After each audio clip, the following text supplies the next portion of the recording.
Good morning and welcome to the Core Connection. I'm Mira Rubin here with you on Enlightened World Network.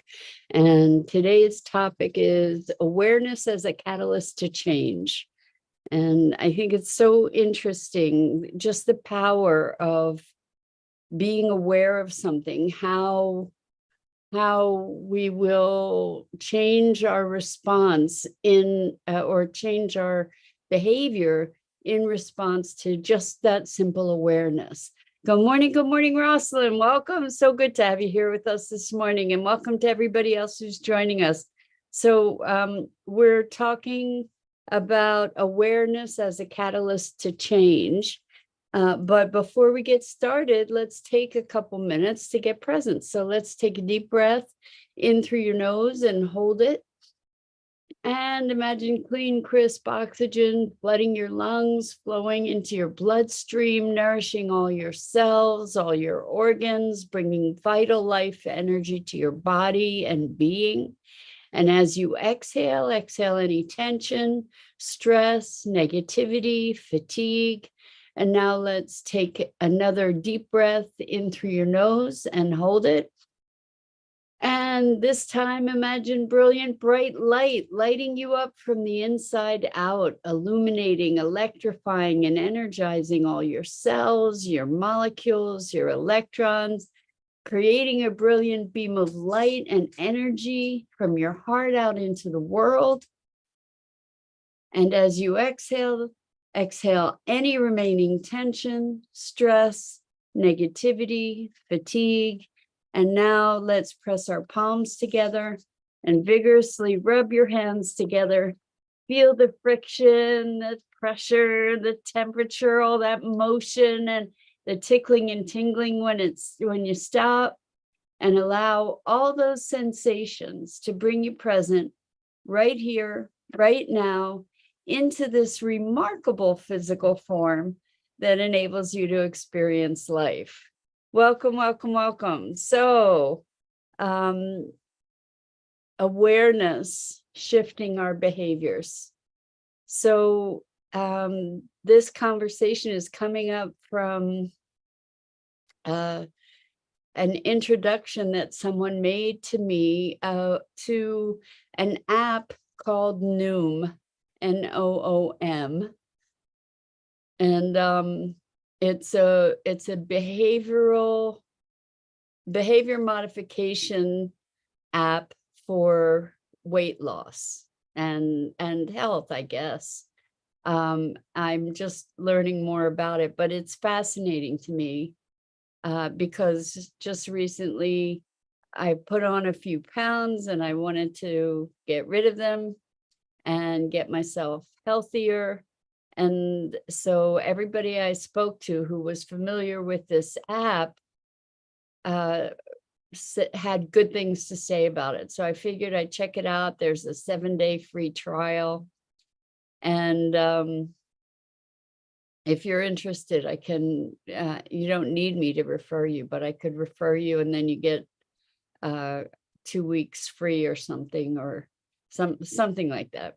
Anyway, it's very, very interesting because you have the opportunity to be tracking all different kinds of things. There's no pronouncements, there's no diet, there's no constraint about what you can and cannot eat. It's just providing you with information. So you can track what you eat and the calories that you're consuming. You can track the amount of water that you drink, the amount of exercise that you get, and there's education that comes along with it. So education and awareness, or education equals awareness too, right? So it's so interesting because what happens as I'm evaluating this, what I'm seeing is the dynamic that that it's bringing our awareness conscious. So around eating, a lot of us have our a lot of unconscious behaviors, or if we're not tracking it, we're not aware of the impact or the potential impact of our choices. And so tracking the behavior, we get to make more conscious and deliberate choices, which is really, really interesting. So just having the willingness to pay attention. And interestingly, this is very much the same as another program that I've been reading about relating to money, is by tracking where you spend your money, every penny, just like tracking everything you put in your mouth, then different choices get made. It's not that anybody's saying don't do this or do that. It's that you, in the face of awareness, make different choices. And so this is a really, really super powerful thing to be aware of in terms of shifting our behaviors around pretty much anything. So when we track these things, it up levels our ability to make conscious and deliberate choices. And we move out of the automatic into a place of active engagement, which is really what choice is about. So much of our lives. Good morning, Bernadette. Wonderful to have you here with us this morning. We're talking about awareness as a catalyst for change. And it's without a prescription, so like with this Noom thing, you create a goal for yourself. You connect to what your intention is. I'm going to say intention rather than goal, right? But you connect to your why. What's the motivator for getting to that goal? So that you really have a compelling reason to be taking the action that you're, or to be engaged in the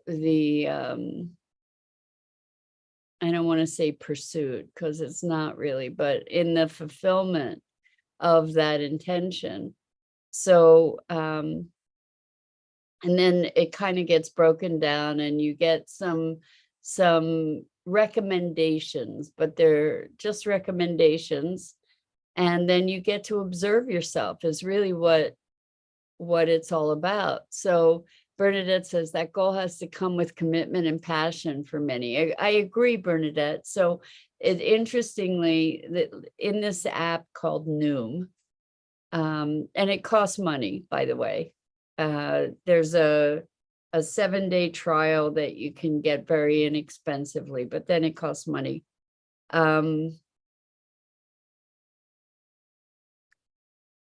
They ask you, what's your why? What's your compelling reason for embarking on this journey? Are you trying to get ready for an event? So Bernadette says, oh, that's the food one. Well, it's more than food. It's a whole behavior modification thing for weight loss and health management, I guess. But it allows you to track your meals and your calories, and I've never been a calorie counter. And your activity and the amount of water that you drink. And I'm not sure if it tracks sleep as well, but I'm still exploring it. But they have educational things that they push to you on a daily basis. And there's a gamification part of it where you get rewards if you do these different things that are part of the program.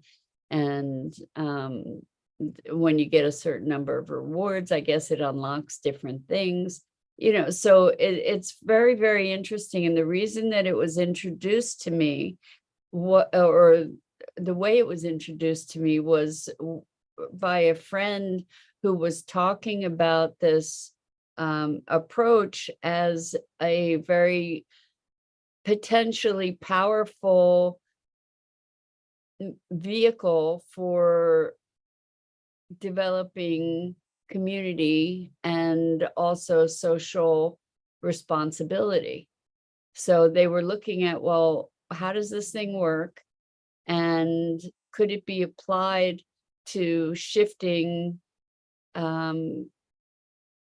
community relationships? It's pretty brilliant insight, right? So I thought, okay, got to check this out. And I'm fascinated to see myself becoming actually engaged with it. Frankly, I'm kind of surprised because I was a little bit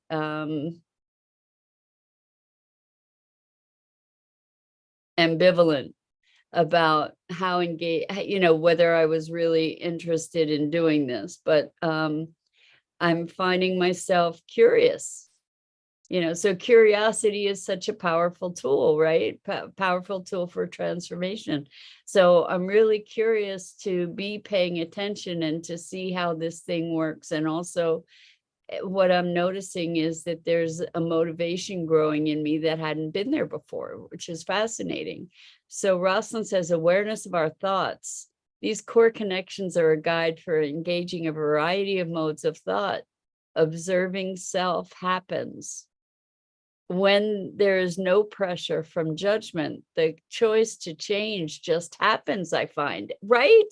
Isn't that crazy? First of all, thank you for the acknowledgement for the value of these conversations. I so appreciate that.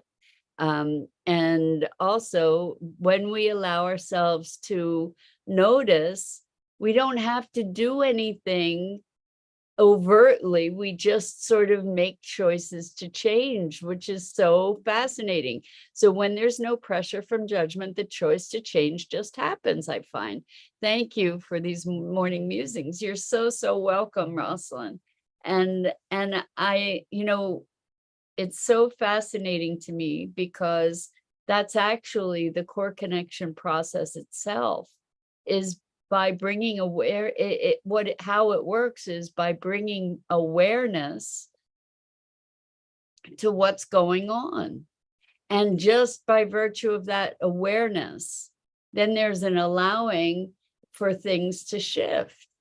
Because I think inherently we want to make better choices, but oftentimes the way that we approach our desire to change or make better choices, oftentimes it's accompanied kind of with a whip and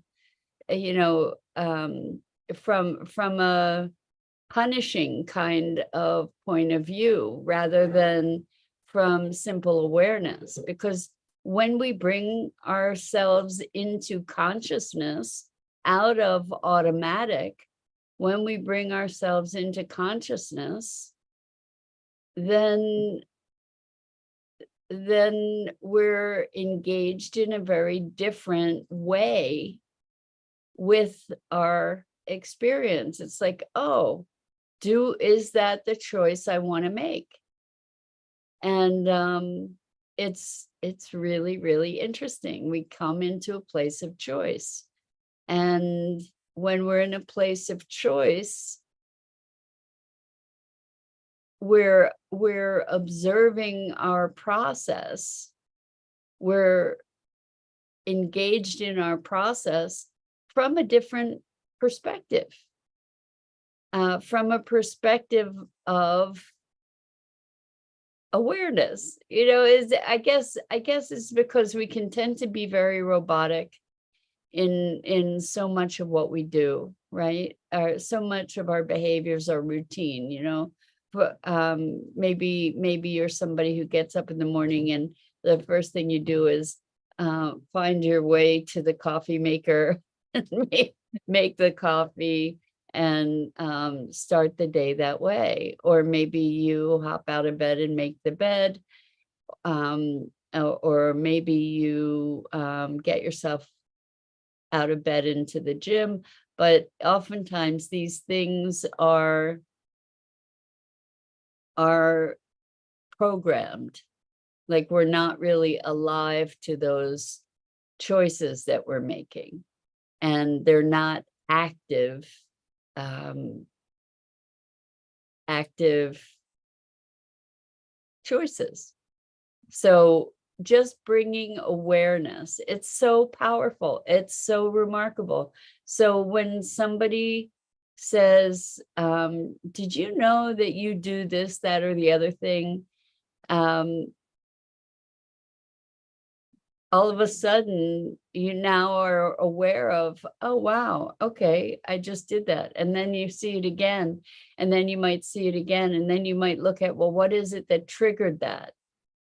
And, then you can see, oh, okay, so I have this conversation going on in my head, and maybe I get to change that conversation.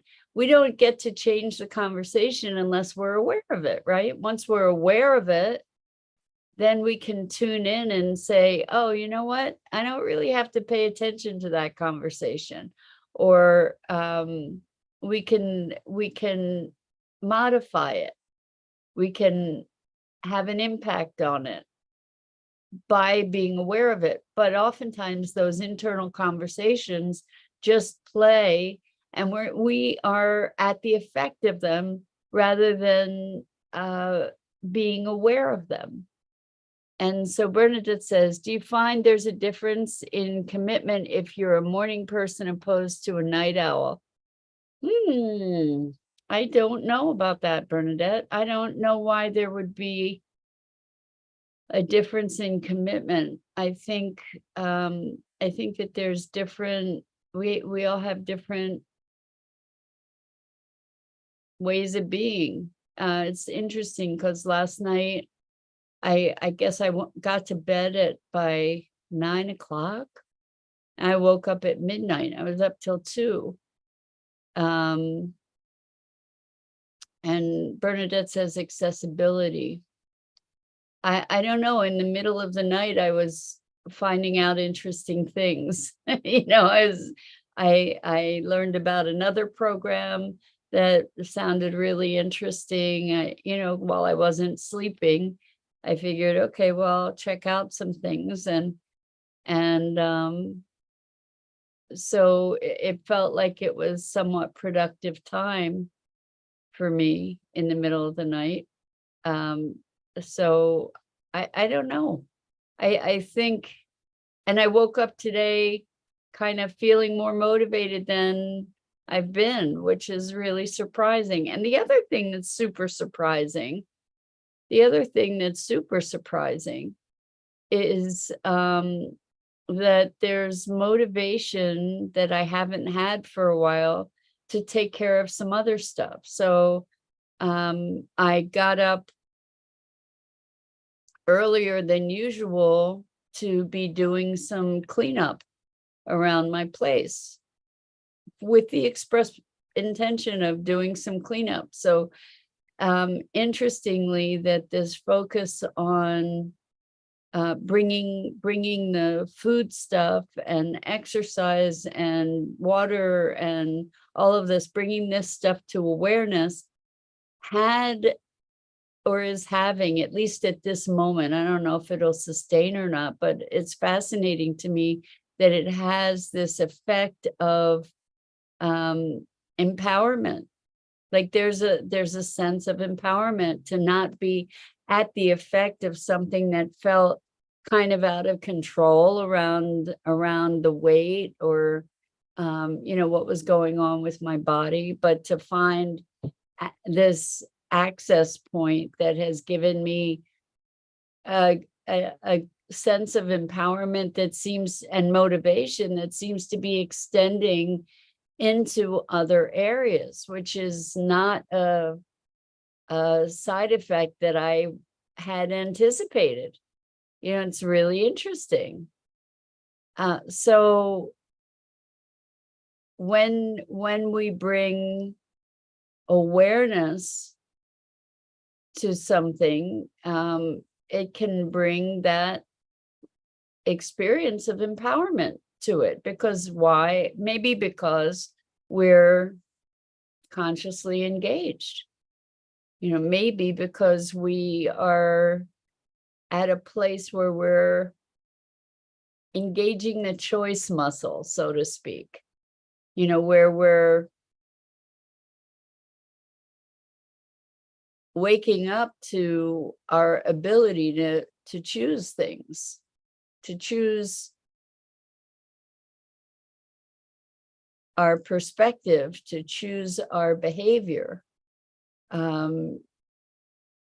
When we're faced with the choices that we make and we see those choices, we also can say, oh, there might be other choices available. And in a very natural way, without having to judge ourselves, but just to, that was such a fascinating thing too, is when people would tell me about this program, they would say, there's no judgment, there's no diet, there's no telling you how you should be doing it. There's, it's not,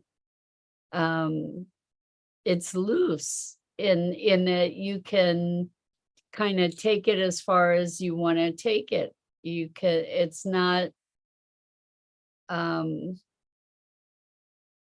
I don't experience the sense of overwhelm, like as somebody who historically has had all kinds of issues around food. I mean, years and years and years ago, I don't think I joined, but I almost joined Overeaters Anonymous, and I always had issues around weight and body image and all of that. And it's so interesting to see the space of non-judgment. One of the things that they ask about is, what are the triggers? What triggers you to eat, and how are you eating? Are you eating consciously? Are you eating voraciously? Are you eating to soothe yourself? To just become conscious of the different patterns. And I think we get to look at the same kind of patterns when it comes to money.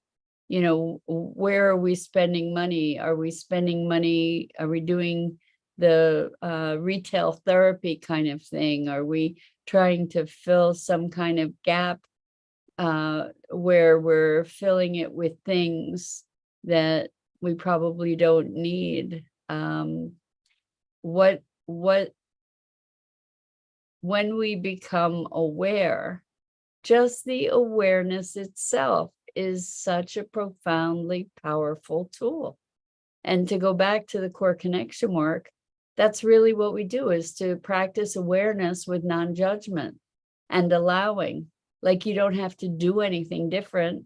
You just become aware and things change. And that's how I'm recognizing this thing with Noom and this other money thing, where you become conscious of what your behaviors are.